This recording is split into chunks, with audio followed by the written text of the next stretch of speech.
Assalamualaikum warahmatullahi wabarakatuh. Abu Nawas mengalahkan jin jahat hanya dengan menggunakan sandal jepit.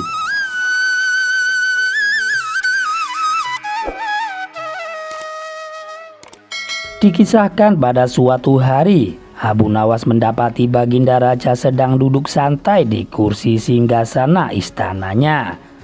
Lalu datang seorang kepala desa menghadap kepada beliau. Ia mengadukan permasalahan yang sedang menimpa di kampungnya. "Ampun Baginda Raja yang mulia, hamba mohon pertolongan Baginda," ujar kepala desa. "Memangnya apa yang telah menimpa kampungmu?" tanya Baginda Raja. "Begini Paduka yang mulia, akhir-akhir ini di kampung kami sering diganggu jin yang jahat," ujar sang kepala dusun. "Kenapa bisa begitu? Apa yang membuat jin tersebut mengganggu kampungmu?" tanya lagi Baginda Raja menjadi penasaran. "Paduka yang mulia, kampung kami mempunyai kekayaan alam yang berlimpah ruah. Hampir setiap musim panen, kami selalu mendapat banyak keuntungan," jawab kepala dusun. Mendengar jawaban dari kepala desa tersebut, Baginda Raja menjadi bingung. "Lalu apa hubungannya? Masa gara-gara kampungmu subur membuat jin tersebut menjadi mengganggu di kampungmu?" tanya Baginda Raja heran. "Benar Paduka yang mulia, jin tersebut mengaku bahwasanya berkat jasa dialah kampung kami menjadi subur dan melimpah. Oleh karenanya setiap datang musim panen ia meminta tumbal seorang gadis. Bila permintaannya tidak kami penuhi, ia akan mengancam akan menghancurkan desa kami yang mulia," jelas kepala dusun tersebut. "Oh, jadi itu alasannya. Baiklah, sekarang kamu pulang saja. Nanti saya akan mengutus seseorang untuk mengatasi masalah di kampungmu ini," ucap Baginda Raja. Selepas kepala dusun itu pamit pulang, Baginda Raja memanggil semua penasihat istana untuk mencari solusi atas permasalahan yang menimpa kampung tersebut. "Paduka yang mulia, yang kita hadapi adalah makhluk halus. Kita tidak mungkin melawannya dengan pasukan kerajaan. Yang ada nanti para prajurit malah kerasukan," ujar salah satu penasihat istana. Sedangkan para penasihat istana yang lain terlihat masih kebingungan mencari solusi yang tepat. Akhirnya terbesit di benak Baginda Raja sosok dari Abu Nawas. Saat itu juga ia memerintahkan prajurit istana untuk menjemput Abu Nawas. Singkat cerita, datanglah Abu Nawas ke istana dan menghadap Baginda Raja. "Ampun Paduka yang mulia, ada gerangan apa Paduka memanggil hamba?" tanya Abu Nawas. "Saya akan memberimu tugas yang sangat penting Abu Nawas. Tugas ini harus kamu laksanakan. Kamu tidak boleh untuk menolaknya," balas Baginda Raja. "Tentu saja saya siap Paduka yang mulia. Kalau boleh tahu tugas apakah itu?" tanya lagi Abu Nawas. "Suasana di kampung sebelah sedang tidak aman. Katanya ada jin yang suka mengganggu warga kampung tersebut. Dan saya perintahkan kamu untuk menyelesaikan masalah ini," beber Baginda Raja. Abu Nawas kaget mendengarnya.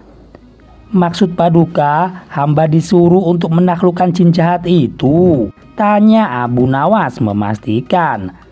"Benar sekali Abu Nawas, aku tahu kamu pasti bisa mengalahkannya," ujar Baginda Raja. Raut muka ketakutan dan gemeteran mulai terlihat pada diri Abu Nawas. "Ampun Paduka yang mulia, apa Paduka tidak salah orang? Saya kira Paduka keliru kalau sampai menunjuk saya, sebab saya ini kan bukan orang sakti Paduka," kata Abu Nawas. "Wahai Abu Nawas, aku tahu kamu memang bukan orang hebat. bukan pula orang sakti. Tapi dengan akal cerdikmu, aku yakin kamu bisa mengalahkan jin jahat itu, ucap Baginda Raja. Abu Nawas dengan terpaksa menerima tugas tersebut karena jika menolaknya bisa dihukum berat oleh Baginda Raja. Pada keesokan harinya berangkatlah Abu Nawas menuju kampung yang dimaksud. Setibanya di sana ia langsung menemui kepala dusun. "Apakah Anda utusan Baginda Raja?" tanya kepala dusun. "Iya, kamu benar. Saya diutus Baginda Raja untuk datang ke sini," jawab Abu Nawas. Kepala dusun itu lalu menceritakan semuanya tentang sosok jin yang sering mengganggu di kampungnya, termasuk meminta tumbal seorang gadis saat musim panen tiba.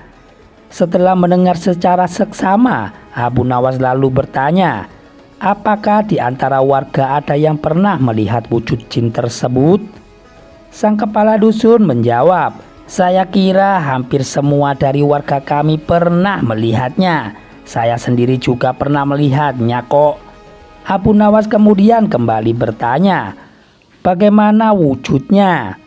Kepala dusun tersebut lalu menjawab, "Tubuhnya tinggi dan rambutnya dikuncir di antara kepalanya yang botak."